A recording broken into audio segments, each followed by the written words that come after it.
శ్రీనివాస్ రెడ్డి ఏ రోజైనా పల్లెత్తు పలకరింపు మాట్లాడిండా? పాలమూరు రంగారెడ్డి ఎత్తిపోతల ప్రాజెక్టు గురించి ప్రస్తావించిండా? మనిషి మంచోడే గాని మంచానికి పడ్డాడు. లేవనికే శాత కాదు, లేస్తే మాట్లాడనికే ఆయనకు అధికారం లేదు. మరి అట్లాంటి శ్రీనివాస్ రెడ్డిని మళ్ళొక్కసారి ఇవాళ కేసీఆర్ గారు వాళ్ళ అభ్యర్థి అని పంపించిండు. ఏం చూసేయాలి? పిల్లగాడు 5 ఏళ్ళు చదివిండు, ఇవాళ పరీక్షలు రాయనికి వచ్చిండు. 5 ఏళ్ళ నేర్చుకోకపోయే, ఈ ప్రాంతం గురించి మాట్లాడకపోయే. అట్లాంటి శ్రీనివాస్ రెడ్డికి ఓటేస్తే ఇవాళ మనకేమన్నా ఉపయోగమా? నిన్న మన కేటీఆర్ అంటున్నాడు, మా కారు కొంచెం ఖరాబ్ అయింది, గ్యారేజ్కి పోయిందని. అరే పిల్లగా, నీ కారు ఖరాబు కాలే, నీ కారు ఇంజను అనుము చెడ్డది, ఇంకా మళ్ళా రాదు. తూకానికి అమ్ముడే, తూకం పెట్టి అమ్ముడే. వర్క్ షాప్ నుంచి మళ్ళా ఇంటికి రాదు. ఇనుప సామాన్లోనికి తూకం పెట్టి అమ్ముడే. నీ కారు నీ అయ్యనడుగు కావాలంటే ఇంటికి పోయి. నీ కారే కాదు, నీ అయ్య ఆరోగ్యం కూడా అనుంచెడ్డది. ఎందుకంటే 7 తారీఖు నాడు ప్రమాణ స్వీకారం ఉంటే ఆయననే నీ అయ్య బోర్ల పడ్డాడు, బొక్కలు ఇరిగిన ఇయ్యాలటికి నడవలేకపోతుంది. మొన్న జరిగిన ఎన్నికల్లో ప్రజలు కారును బండకేసి కొట్టిండ్రు, 100 మీటర్ల గోతి తీసి పాతి పెట్టిర్రు.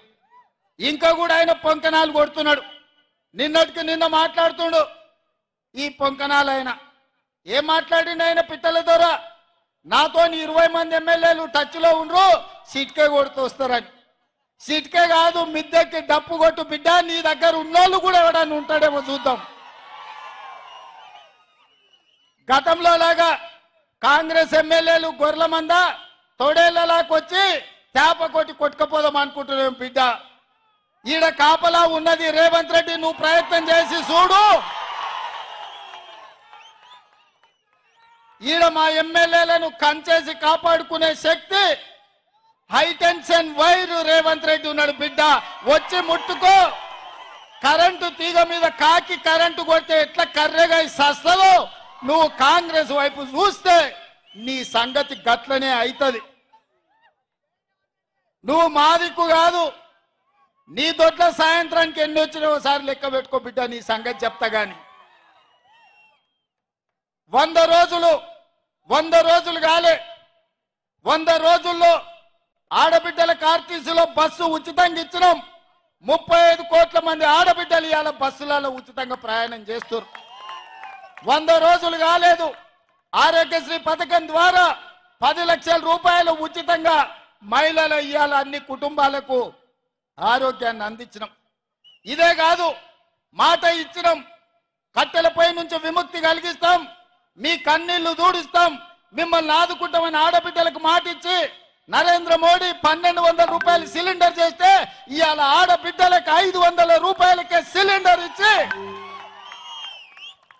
ఈ ప్రభుత్వం ఆడబిడ్డల ప్రభుత్వం, ఈ ప్రభుత్వం ఆడబిడ్డల్ని ఆదుకుంటామని చెప్పినాం.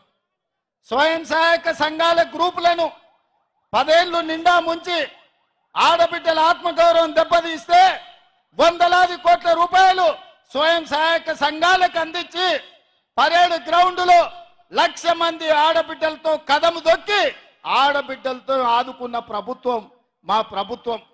ఇదే కాదు, 3 నెలల్లో నీళ్లు నిధులు నియామకాల పేరు మీద తెలంగాణ ఉద్యమం వచ్చి 1,200 మంది తెలంగాణ బిడ్డల ఆత్మ బలిదానాలు చేసుకుంటూ వచ్చిన రాష్ట్రంలో నువ్వు ఉద్యోగ నియామకాలు చేపట్టకపోతే ఇందిరమ్మ రాజ్యం ప్రజాపాలన వచ్చిన ఎంబడే 3 నెలల్లో 30,000 మంది నిరుద్యోగ యువకులకు ప్రభుత్వంలో ఉద్యోగాలు ఇచ్చి ఆ నిరుద్యోగ యువకులల్లా ముఖ్యంగా ఆడబిడ్డల కళ్ళల్లో ఆనందం చూసి మేము కడుపుకు నింపుకున్నాం.